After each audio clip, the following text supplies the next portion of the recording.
बिस्मिल्लाहिर्रहमानिर्रहीम। अस्सलामुअलैकुम नाज़रीन कराम, नई वीडियो में आपको खुश आमदीद कहते हैं। एक जानिब रमज़ान का चांद नज़र आ गया है, कल पहला रोज़ा है। वहीं दूसरी जानिब इलेक्शन कमीशन ने सुप्रीम कोर्ट ऑफ पाकिस्तान के फैसले की धज्जियां उड़ा दी हैं। इलेक्शन कमीशन ने पंजाब में होने वाले इंतखाबात मुलतवी कर दिए हैं।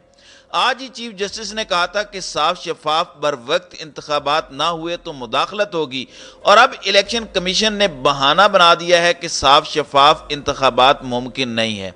अब आखिर क्या वजह है कि 30 अप्रैल की बजाय 8 अक्टूबर तक इंतखाबात को खींच कर ले जाया जा रहा है? उसकी वजह यह है कि तब तक चीफ जस्टिस तब्दील हो चुके होंगे और फिर आसानी से इलेक्शन को मजीद आगे किया जा सकेगा। अब देखना यह है कि आज रात को अदालतें खुलेंगी या नहीं, क्योंकि आइन तोड़ा गया है। आइन में वाज़े लिखा है कि असम्बलियां तहलील होने के 90 रोज के अंदर इलेक्शन करवाना लाजिम व मलजूम है। 8 अक्टूबर को इलेक्शन कराने का ऐलान करके इलेक्शन कमीशन ने सुप्रीम कोर्ट के मुंह पर जन्नाटेदार थप्पड़ रसीद किया है और यह साबित किया है कि यह माफिया सुप्रीम कोर्ट के फैसलों को जूते की नोक पर भी नहीं रखता। यह मरियम, नवाज शरीफ और दीगर लोगों के अहकामात पर चलता है, क्योंकि ये उनके घर की लौंडी है। इससे पहले सुप्रीम कोर्ट के अहकामात ना मानने पर वजीर आजम घर भेजा जा चुका है। अदम एतमाद वाले रात जो है वो अदालतें खुली थी। क्या इस बार चीफ इलेक्शन कमिश्नर के खिलाफ तौहीन अदालत कार्रवाई होगी? क्या इंतखाबात मुलतवी करने पर आर्टिकल 6 लग सकता है? इस वक्त चीफ जस्टिस की तरफ पूरी कौम देख रही है। चीफ जस्टिस की तंबीह के बावजूद इलेक्शन कमीशन ने पंजाब में 30 अप्रैल को शेड्यूल्ड इंतखाबात मुलतवी किए हैं, जबकि एतजाज एहसन का कहना है कि चीफ जस्टिस हमारी रेड लाइन है। जिसने चीफ जस्टिस के हुक्म के खिलाफ जाकर 90 रोज से आगे इलेक्शन किए वो तौहीन अदालत के लिए कायम रहे, और हम अपनी रेड लाइन यानी चीफ जस्टिस के पीछे खड़े होंगे। ये वही इलेक्शन कमीशन है जो कहता था कि उसके पास तारीख देने का इख्तियार ही नहीं है। आज उसी इलेक्शन कमीशन ने 30 अप्रैल की जगह 8 अक्टूबर को इंतखाबात की तारीख दी है।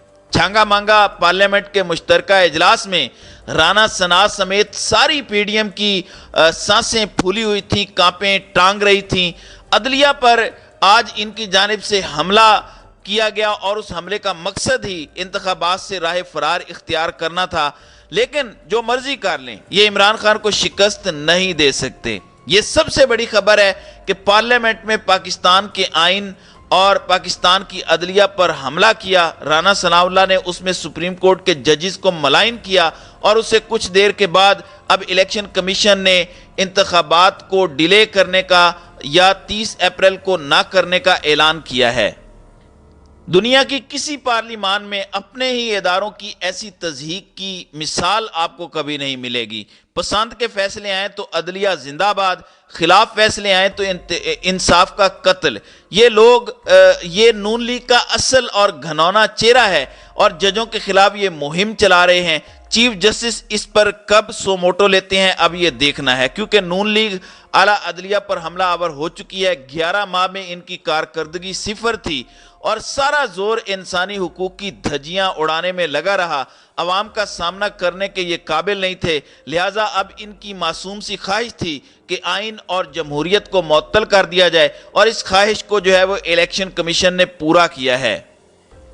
एक जानिब ये हो रहा है तो दूसरी जानिब ना अब हेलीकॉप्टर्स हैं, ना एटीएम है, और ना ही कोई स्पोर्टिंग सिस्टम है। सारा सिस्टम खिलाफ होने के बावजूद सियासतदान पाकिस्तान तहरीक इंसाफ में क्यों शमूलियत इख्तियार कर रहे हैं? आज जमशेद दस्ती ने तहरीक इंसाफ को ज्वाइन किया है, इस पर भी हम इस वीडियो में बात करेंगे।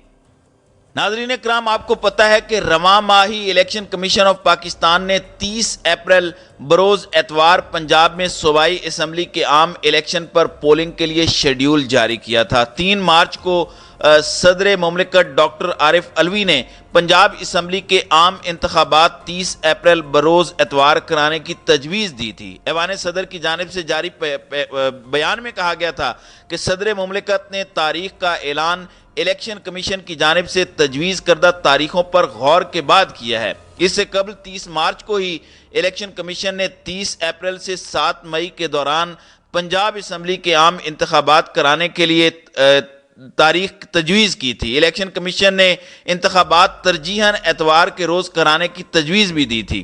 الیکشن کمیشن آف پاکستان کی جانب سے جاری پریس ریلیز میں کہا گیا تھا کہ چیف الیکشن کمشنر سکندر سلطان راجہ کی زیر صدارت اجلاس ہوا، جس کے بعد الیکشن کمیشن نے صدر مملکت اور گورنر خیبر پختونخوا کو مراسلے ارسال کیے۔ الیکشن کمیشن نے سپریم کورٹ کے فیصلے کی روشنی میں صدر مملکت کو مراسلہ ارسال کیا تھا، جس میں صبح پنجاب کے انتخابات کے انعقاد کے لیے مورخہ 30 اپریل سے 7 مئی 2023 تک کی تاریخیں تجویز کی گئی تھیں۔ الیکشن کمیشن نے کہا تھا کہ صدر مملکت کی طرف سے تاریخ کے انتخاب کے بعد الیکشن کمیشن اپنے آئینی اور قانونی فرائض انجام دینے کے لیے تیار ہے۔ اب یہ جو تیاری تھی اس تیاری کا پول کھل گیا ہے۔ ایک جانب پارلیمنٹ کے اندر سپریم کورٹ پر حملہ ہوا، اعلیٰ عدلیہ پر حملہ ہوا، رانا ثناءاللہ نے جس طرح سے بد زبانی کی، جس طریقے سے اس نے سپریم کورٹ پر حملے کیے، ججز کے اوپر حملے کیے، اس کی تاریخ میں مثال نہیں ملتی۔ سپریم کورٹ نے اپنے فیصلے میں کہا تھا کہ پنجاب اور خیبر پختونخوا اسمبلیوں کے انتخابات 90 روز کی مقررہ مدت میں کرائے جائیں، تاہم عدالت عظمیٰ نے الیکشن کمیشن کو اجازت دی تھی کہ وہ پولنگ کی ایسی تاریخ تجویز کرے جو کسی بھی عملی مشکل کی صورت میں 90 روز کی آخری تاریخ سے کم تاخیر کا شکار ہو۔ یہ سپریم کورٹ نے کہا تھا، لیکن اب آپ دیکھ لیں کہ انہوں نے 30 اپریل کی بجائے 8 اکتوبر، یعنی یہ بنیادی طور پر ایک نئی گیم کھیلنے جا رہے ہیں اور بہانے بنا کر انہوں نے آخر کار یہ اعلان کیا ہے۔ اب دیکھنا یہ ہے کہ سپریم کورٹ اپنے فیصلے پر کیسے عمل درآمد کراتی ہے۔ پاکستان تحریک انصاف کے رہنما فواد چودھری کا کہنا ہے کہ ملک میں کون فتنہ ہے اور کون دہشت گرد، یہ فیصلہ پاکستان کے عوام کریں گے۔ وزیر داخلہ کے پارلیمنٹ کے مشترکہ اجلاس سے خطاب پر رد عمل دیتے ہوئے سابق وفاقی وزیر اطلاعات فواد چودھری نے کہا کہ رانا ثناءاللہ نے سپریم کورٹ کو پیغام دیا کہ آئین کے مطابق 90 دن کے اندر الیکشن کروانے کا آپ کا جو حکم ہے اس پر عمل درآمد نہیں ہونے دیں گے، اور اس کا عملی ثبوت ہم نے دیکھ لیا کہ آج الیکشن کمیشن نے یہ اعلان بھی کیا ہے۔ فواد چودھری کا مزید کہنا تھا کہ مسلح جتھوں کے بارے میں رانا ثناءاللہ نے قومی اسمبلی میں آج جو تقریر کی، ایسی ہی تقریر رانا ثناءاللہ نے ثانیہ ماڈل ٹاؤن کے دن 17 جون 2014 کو پنجاب اسمبلی میں بھی کی تھی۔ وزیر داخلہ تھانے کے محرر کی طرح مختلف وقوعوں کو ایک جیسے انداز میں بیان کرتے ہیں۔ فواد چودھری کا کہنا تھا کہ امپورٹڈ حکمرانوں نے ایک بار پھر سپریم کورٹ کے خلاف اعلان جنگ کر دیا ہے۔ یہ گروہ پہلے بھی سپریم کورٹ پر حملہ آور ہو چکا ہے۔ سیاست اور جمہوریت کا نام لینے والی کسی جماعت کو عوام کا سامنا کرنے سے نہیں گھبرانا چاہیے۔ خیال رہے کہ اعتزاز احسن اس سے پہلے کہہ چکے ہیں کہ الیکشن سپریم کورٹ کی مقرر کردہ تاریخوں کے اندر ہی ہوں گے۔ لاہور ہائی کورٹ میں میڈیا سے گفتگو کرتے ہوئے ان کا کہنا تھا کہ یہ کسی کی بھول ہے کہ 30 اپریل کو الیکشن نہیں ہوں گے، آئین اور قانون کے اندر یہ لکھا ہوا ہے۔ انہوں نے کہا کہ صدر پاکستان اور ججز کے فون ٹیپ ہو رہے ہیں۔ ماضی میں فون ٹیپ کرنے پر اسمبلیاں ختم ہوئی تھیں، فون ٹیپ کرنا اچھی بات نہیں ہے۔ اعتزاز احسن نے کہا کہ ہمیں ججز اور سیاست دانوں کے لیے دعا کرنی چاہیے۔ میں مریم نواز کے لیے بھی دعا کرتا ہوں، اور رانا ثناءاللہ اور مریم نواز عمران خان کے لیے تحفہ ہیں۔